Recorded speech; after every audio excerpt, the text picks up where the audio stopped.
in order to be ready for the next game or the road, whatever it is, it starts right after the game ends and you sit down, you know. So I'm getting right to the ice and I'm getting right to nutrition and getting fluids back into me because I need to start preparing for the next game. So it's funny. Yeah.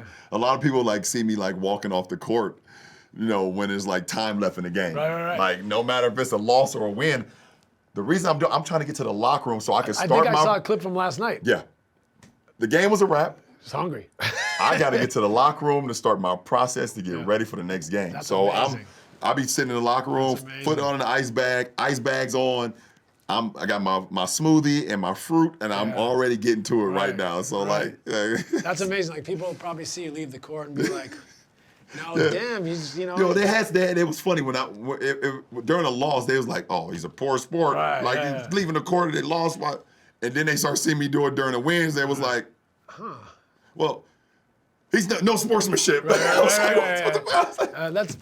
a great thing for fans to know. Like that's how dialed you are in your process. It's like I cannot wait for the next step in the process. You're not sitting there ready to like chest bump at the buzzer. Let me get in this tub. Let's get this done. Right. Let's get the right going. food in. That's amazing. I mean, I appreciate it. I was someone that tried to always look for every advantage. You know, I probably wasn't gonna beat anyone in a race, a jumping contest, a lifting, you know. So I always look for like to learn. So like the amount of time, resources, commitment you've put into your body, your craft, I think is an incredible example. For sure. So, I mean, listen, from outside looking in, and like we said, we never had any conversations about it, but what you was able to do with your career, like you said, you wasn't the fastest, you wasn't the strongest, you wasn't the tallest, and you sitting with 2 MVP trophies, you know, and being able to transcend a game of basketball, like what you did, you know, in Phoenix with D'Antoni and those guys, you guys brought a level of expertise to the game that's still now being played. You know, get the ball up like right away. You know, like we're not wasting no time. You know, and being able to play with the pass, being infectious, things of that nature, and you being a catapult to that because of your level of commitment to your craft.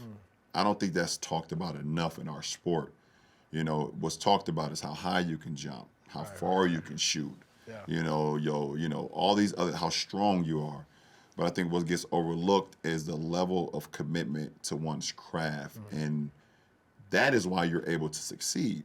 You know, because we've seen it in sports, we've seen the strongest guys don't make it. We've seen the most athletic guys don't make it. We've seen the guys with the best looking shot don't make it. We've seen the guys with the greatest handles don't make it. What is it that separates? What is it that separates? Obviously, opportunity sometimes has something to do with it. Obviously, circumstances have something to do with it. But there's something about the level of the process when it comes to your craft. Right. And I don't think that's ever talked about enough, when it comes to our sport. That's an interesting topic, actually. Like, or sports in general. Yeah. What are the non-negotiables? Like, what are the themes of greatness? Like, you know, like you said, just because you're the biggest, strongest, fastest doesn't make you great, right? Like to me, it's kind of like resilience, like intelligence, you know, like these are the characteristics, like discipline. Yeah, like, discipline. If you have the discipline to work at your craft, to get better every day, to always have a growth mindset, you know, if you are able to read and react, able to learn on the fly, you know, you can go places. Like, it doesn't matter how big. And so that's the beauty of this, finding the process, sticking with it, hitting plateaus, not giving up. And not having all the answers, or not thinking you know all the damn answers. Right. Being able to have that growth mindset, you know, even though you may be great now, how do you know it's going to be sustainable 5 years from now or 10 years from now?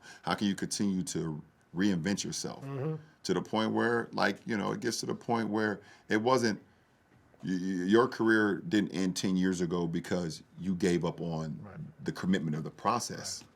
Yeah. Wheels fell off. And it's, by the way, control what you can control. Yeah, that's it, right? And you can't control that.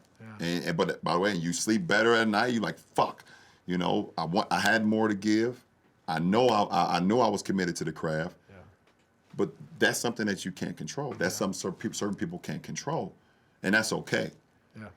But how can you sleep better at night when you know that you've cheated the process, or you didn't give everything that you had, when you had all the opportunities to. You know, that's the thing that I knew for sure that I did not want to be a part of that conversation.